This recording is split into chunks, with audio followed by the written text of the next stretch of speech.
633, please. Fadal. Aisha radiallahu anha reported, the Messenger of Allah sallallahu alaihi wasallam said, Allah is forbearer and loves forbearance in all matters. Reported in Bukhari and Muslim. Right, so the forbearance, al-rifq, kindness, gentleness, patience, whatever you want to call it, al-rifq, it says here, Inna Allaha rafiq. So this is one of his attributes. The Almighty is Rafiq. Is it one of his names? Yes. Some scholars considered Ar-Rafiq, maybe some of you maybe didn't know that. So a person called Abdul Rafiq, we have no problem with that. Because Ar-Rafiq is what? One of the names of Allah. When we say the name means an attribute straight away. But when we say an attribute, it is not necessarily going to be a name. So you could have an attribute to Allah subhanahu wa ta'ala, but it's not a name for the Almighty subhanahu wa ta'ala.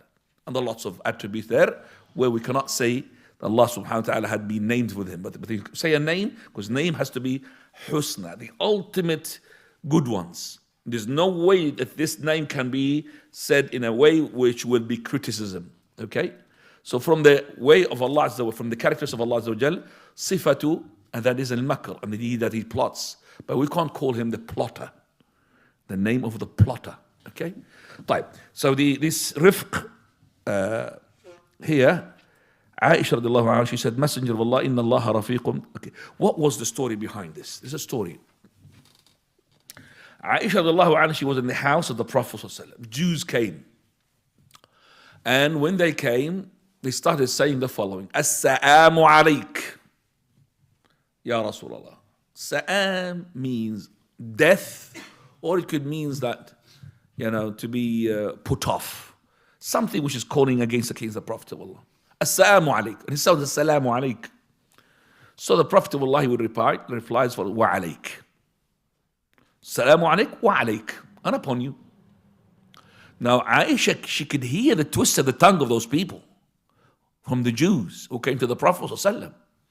So she couldn't hold herself. And she's behind the barrier, the veil, the curtain. She started saying, well, the Prophet is able to hear her. Wa alayk, and upon you, and the curse is upon you. She said, wa alayk al-la'na, ya ikhwan al-qirada wal-khanazir, you brothers and the monkeys and the pigs. Now she said that because she was enraged. Number one, it's her husband. Number two, it's the Prophet of Allah. So the Prophet ﷺ, he said, مهلا wait يا عائشة ما كان الرفق في شيء إلا زانه وما نزع الرفق من شيء إن الله رفيق. Allah is rafiq, kind, forbearing, and he likes forbearance in all the matters. Messenger of Allah, did you hear what they said? He said, yes. Did you hear what I replied? For verily Allah will respond to my supplication against them, and he will not respond and fulfill their supplication against me. When they said death upon you, Allah will not respond to them. But when I said upon you, Allah will respond to me. So did you hear what I said? So that shows us the person should really always train his tongue to say good. Okay? Some Muslims might really lose, and he snaps, he loses his temper. This person said to death upon you, and then he starts with all these gangsters' letters. A'udhu billah. Boom, boom, boom, wow, swearing words.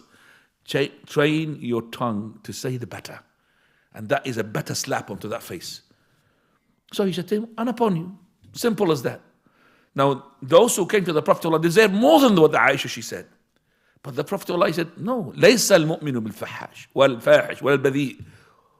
He's not the one who reviles and who always responds impulsively and he always swears. This is not the character of the believer. It should not be the case.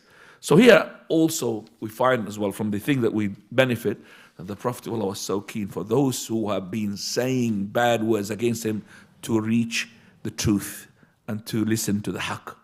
Those came and they said, death upon you. He said, upon you. He never said, get out of my house. Don't listen to me. He said, no. And upon you. So then he sat down and the Prophet of Allah, he preached to him and he gave him something for Islam. Even though that man, he had intentionally very bad, according to the Prophet, he might change his mind. And lots of people change his mind. That shows the Prophet ﷺ, he was keen to spread the haqq on the expense of his personality to be insulted. 634. Aisha